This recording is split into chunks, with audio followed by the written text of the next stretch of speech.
Bismillahirrahmanirrahim. Assalamualaikum warahmatullahi wabarakatuh.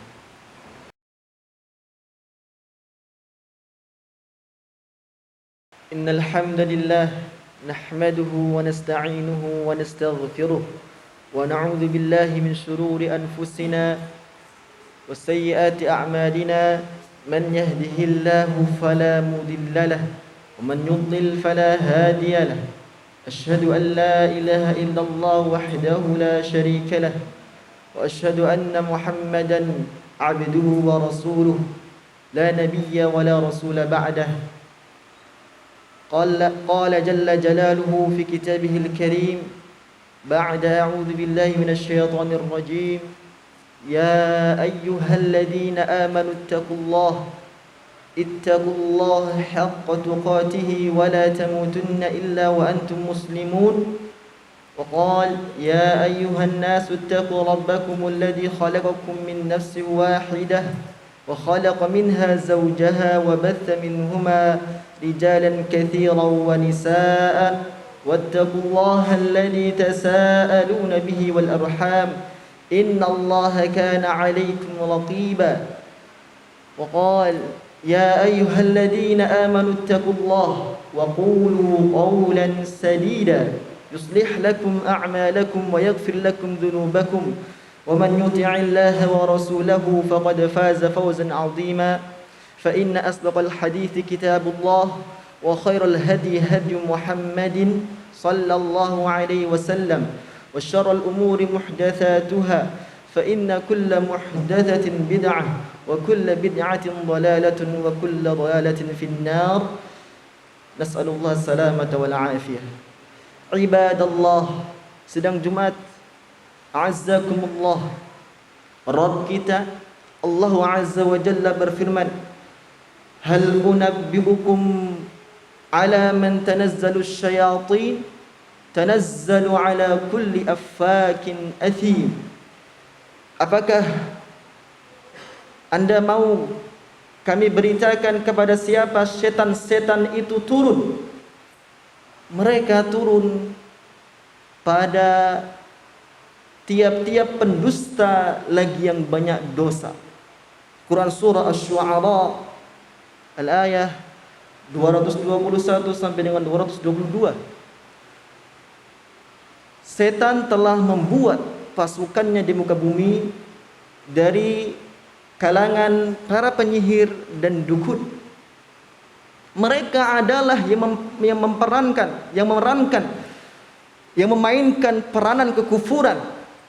Setan telah menjelma dalam diri mereka, berbicara dengan lisan mereka.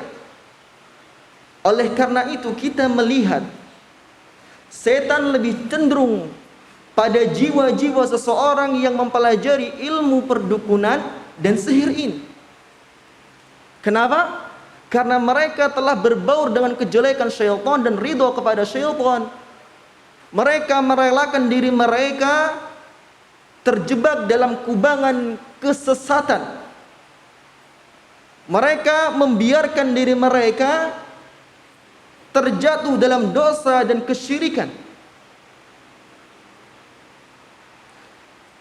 Sehingga mereka seringkali didapati melakukan perbuatan-perbuatan yang penuh kenajisan, mempraktekannya di tempat-tempat yang kotor, tidak mau bersuci apalagi berwudu, tidak suka terhadap Al-Quran, bahkan lari dari bacaan Al-Quran. Karena Allah Subhanahu wa ta'ala berfirman, wa inna syayatina layuhuna ila awliyaihim liyujadilukum. Karena sesungguhnya syaitan-syaitan tersebut telah membisikkan kepada kawan-kawannya agar mereka membantahmu, melawanmu. Ibadallah, sidang Jumat a'azzakumullah. Dalam banyak nas, hadis, asar salaf, istilah dan ungkapan-ungkapan bagi mereka tersebut pernah disebutkan sebagai sahir, sebagai kahin, arraf, musya'wil, munajjim. Istilah-istilah mereka ini walaupun berbeda-beda, tetapi hakikatnya mereka akan sama apabila mereka menjalin kerjasama terhadap syaitan, menjadi walinya syaitan, melalaikan manusia dari Allah Subhanahu wa taala, bahkan menyatakan ada zat selain Allah Subhanahu wa taala yang mengetahui hal yang gaib. Apapun istilahnya di negeri kita pula, apapun sebutannya di negeri ini, bagi mereka-mereka yang menjadi kawannya syaitan, tangan penerus syaitan, entah dia disebut sebagai orang pintar, orang hebat, ataupun yang sering menipu banyak manusia, banyak umat dengan penampilan mereka sebagai seorang yang agamis, lalu disebut dan dipanggil sebagai seorang ustadz maupun kiai, tetapi ternyata mereka menjalin kerjasama dengan syaitan, menjadi walinya syaitan, dan mengakui bahwa ada yang mengetahui keghaiban selain Allah, menjadikan manusia bertawakal kepada selain Allah. Maka mereka sama terjerumus dalam peringatan sabda Rasulullah SAW yang begitu banyak. Di antaranya adalah hadis riwayat Abi Hurairah radhiyallahu anhu, bahwasanya Rasulullah SAW bersabda, "Ijtanibu sab'al mubiqat." Jauhilah kalian 7 hal yang membinasakan.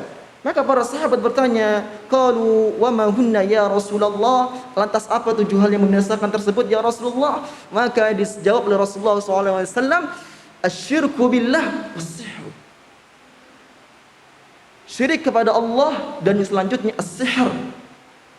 Sihir, melakukan praktek sihir, perdukunan yang menyertakan kerjasama syaitan, yang mengambil syaitan sebagai wali selain Allah Subhanahu wa taala. Dalam hadis yang lain, hadis Abi Hurairah radhiyallahu anhu,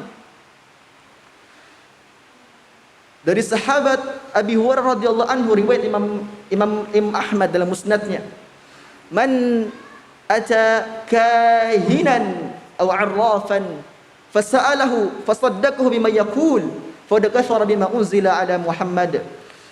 Barang siapa yang mendatangi yang namanya kahin atau arraf, istilah yang ada perbedaan tetapi pada hakikatnya sama, bila fasa'alahu, lalu dia bertanya kepada keduanya, lalu membenarkan apa yang disampaikan oleh keduanya, faqad kafar, yang membenarkan, yang mendatangi dan membenarkan, maka dia telah kufur terhadap apa yang diturunkan kepada Muhammad sallallahu alaihi wasallam. Dalam hadis Imran bin Husain riwayat Imam Al-Bazzar, laisa minna, bukan dari golongan kami, bukan dari kaum muslimin, man tatayyara aw tutayyara lah, yang minta diramalkan nasib sialnya, yang mempercayai nasib sial dan minta diramalkan nasib sialnya.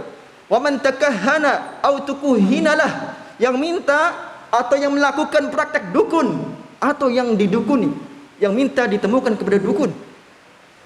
Wa man sahara aw sahiralah, yang melakukan praktek sihir atau yang minta disihirkan.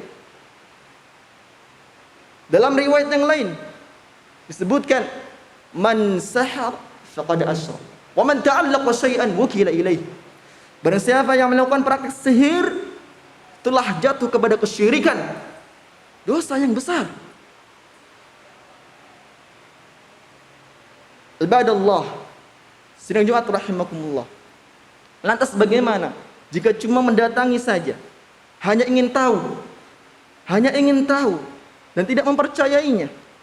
Maka Nabi kita Muhammad SAW jauh-jauh hari telah tegas mengatakan dan memperingatkan dalam hadis riwayat Imam Muslim, man ata arrafan fasa'ala an syai'in lam tuqbal lahu salatun arba'ina lailah.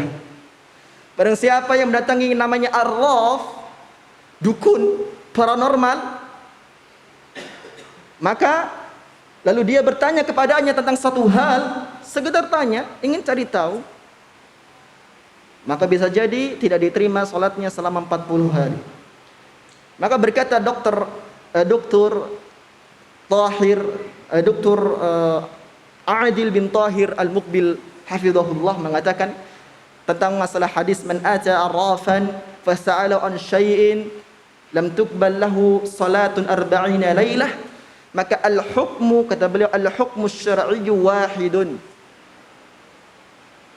Hukum syar'i pada masalah ini satu, yakni apabila seseorang sekedar datang baik secara langsung maupun secara tidak langsung, dengan lewat telepon atau lewat website internet, atau hanya melihat pertunjukan mereka, atau hanya melihat tontonan-tontonan mereka di YouTube mereka, atau hanya menghadiri tempat pertunjukan mereka di satu tempat yang umum, atau datang langsung, atau hanya datang menghabiskan waktu, tidak ada tujuan maksud apapun, farubbama lam tuqbal lahu salatu 40 lailah. Bisa jadi dia terancam dengan hadis ini. Maka ibadah Allah, sidang Jumat a'azzakumullah, maka urusan tentang masalah perdukunan dan sihir bukanlah suatu hal yang biasa, bukan suatu hal yang remeh. Kita bangsa ini akan marah, geram dengan persoalan korupsi, dan kita tahu itu dosa besar. Geram, marah, tidak terima dengan banyaknya kriminalitas di tengah-tengah bangsa ini. Tapi bagaimana kalaulah ternyata muncul sebuah kriminal yang begitu besar juga yang mengakar di tengah-tengah masyarakat ini tentang adanya praktek perdukunan dan sihir. Mereka atau keduanya itu adalah dosa besar, termasuk syirik kepada Allah Subhanahu wa taala. Maka sidang Jumat a'azzakumullah, kita perlu ketahui bahwa Nabi kita Muhammad sallallahu alaihi wasallam sebaik-baik teladan, orang yang sangat sayang kepada umatnya. Bentuk sayangnya Nabi Muhammad sallallahu alaihi wasallam tidaklah ada keburukan sekecil apapun kecuali diperingatkan untuk umatnya, dan sebaliknya tidak ada kebaikan sekecil apapun kecuali disampaikan, diajar dan diajarkan kepada umatnya. Dan di antara bentuk pengajaran dan peringatan Nabi kita Muhammad sallallahu alaihi wasallam, beliau sangat-sangat keras melarang perkara-perkara yang menghantarkan kepada kesyirikan, sebagaimana beliau melarang kesyirikan tersebut. Sebagai contoh, dalam hadis Abdullah ibn Sihir, yang tatkala itu beliau masuk dalam rombongan Bani Amir bertemu kepada Rasulullah SAW, lalu mereka berkata untuk Rasulullah, ya Sayyidana, wahai Tuan kami. Maka Rasulullah mengatakan dan membantah mereka, As-Sayyidullahu tabaraka wa ta'ala. Yang namanya Tuan itu adalah Allah. Taib, sidang Jumat rahimakumullah, bukankah Nabi kita dalam hadis yang lain mengatakan, Ana sayyidu waladi bani Adam, aku tuannya anak cucu Adam, wala fakhr, tidak ada kesombongan. Memang Rasulullah layak menjadi tuannya cucu Bani Adam, tetapi ketika itu disampaikan di hadapan beliau menegurnya. Kenapa? Bukankah hal itu boleh? Boleh. Tetapi menjadi perantara kepada syirik, berlebihan kepada orang yang saleh, kepada nabinya, maka Rasulullah SAW tidak mau apa yang terjadi di Bani Israel, apa yang terjadi pada Isa bin Maryam terjadi pada dirinya sallallahu alaihi wasallam. Sehingga dalam hadis yang lain Rasulullah mengatakan, la tutsruni, jangan kalian melampaui batas terhadapku, kama atratin nasara bin Maryam, sebagaimana Nasara melampaui batas kepada Ibnu Maryam. Fa inna ma ana abduh, aku ini hanya hambanya Allah. Fakulu abdullah wa rasuluh, katakanlah aku ini hambanya Allah dan Rasulnya.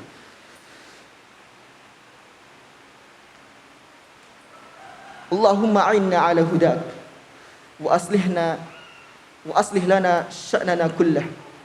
ووفق لنا كل خير يا ذا الجلال والإكرام. أقول هذا القول وأستغفر الله لي ولكم ولسائر المسلمين والمسلمات من كل ذنب فاستغفروه إنه هو الغفور الرحيم.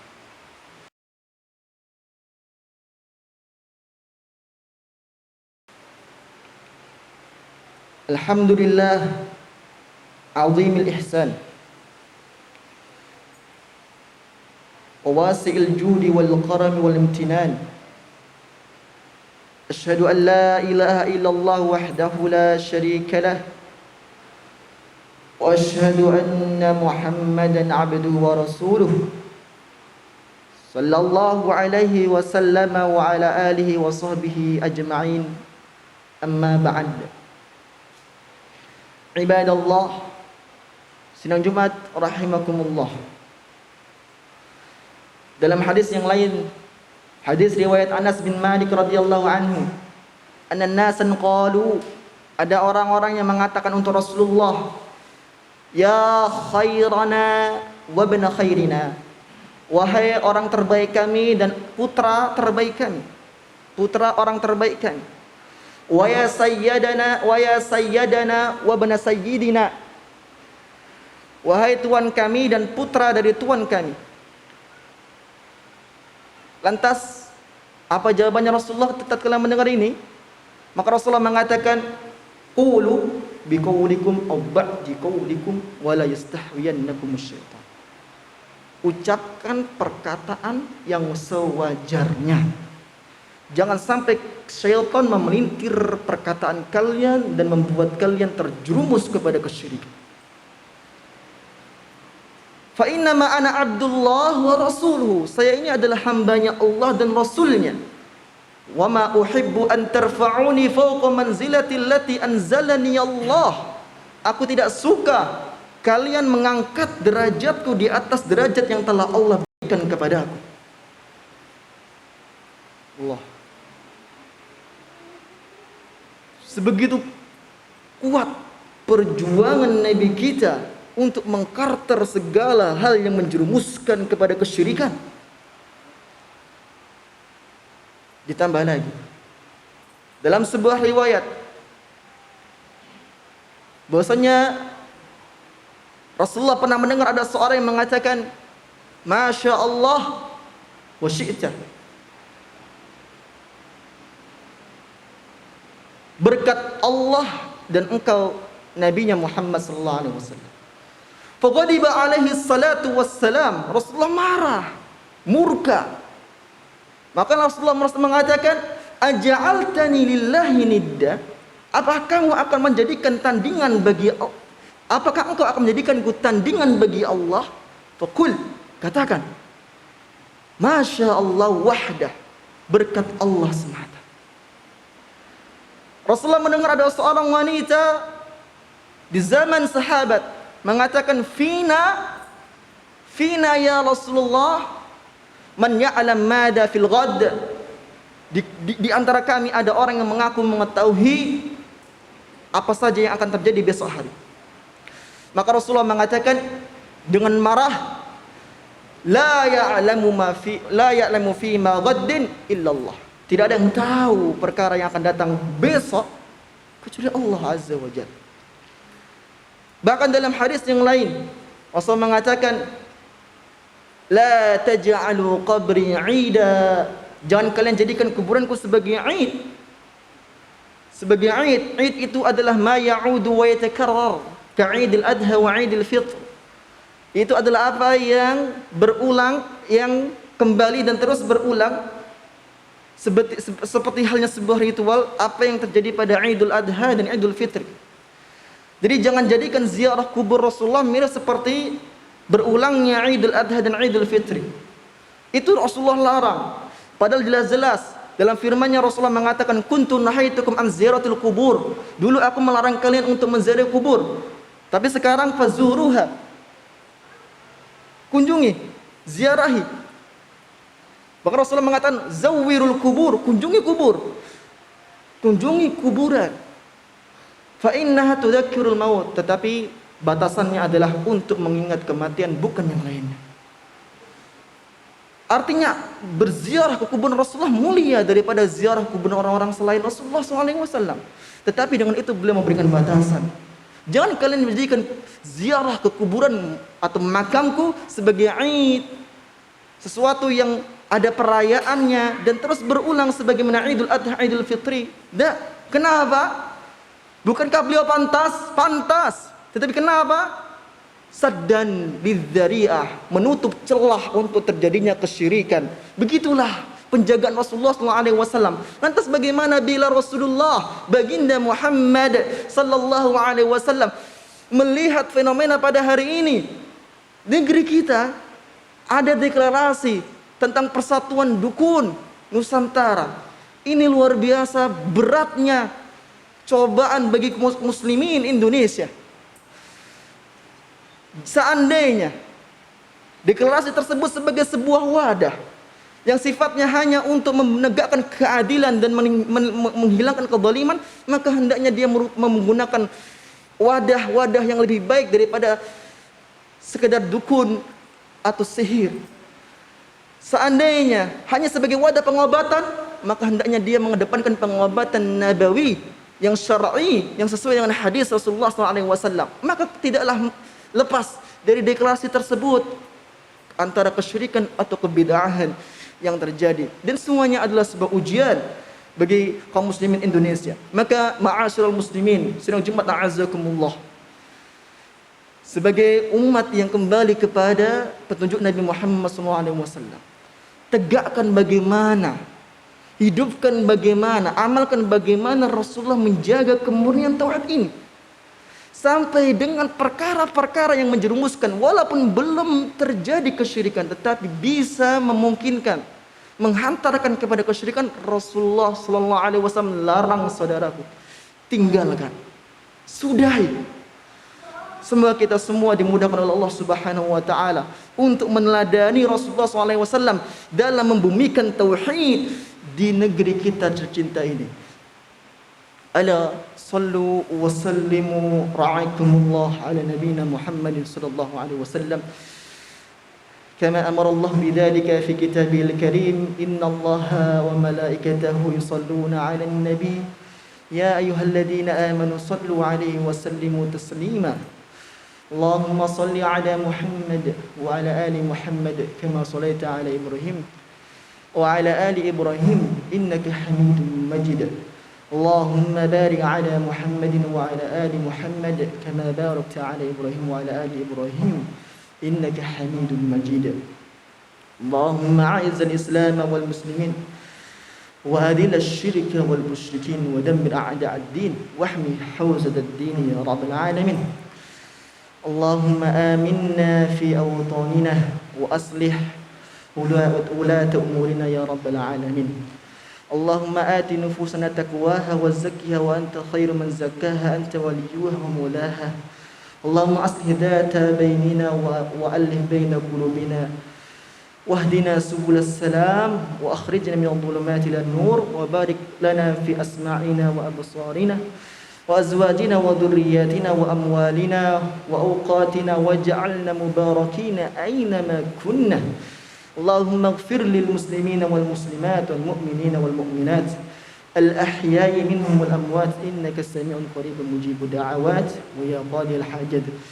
عباد الله اذكروا الله العظيم يذكركم واشكروه على نعمه يزيدكم ولا ذكر أكبر والله يعلم ما تصنعون. قيموا الصلاة.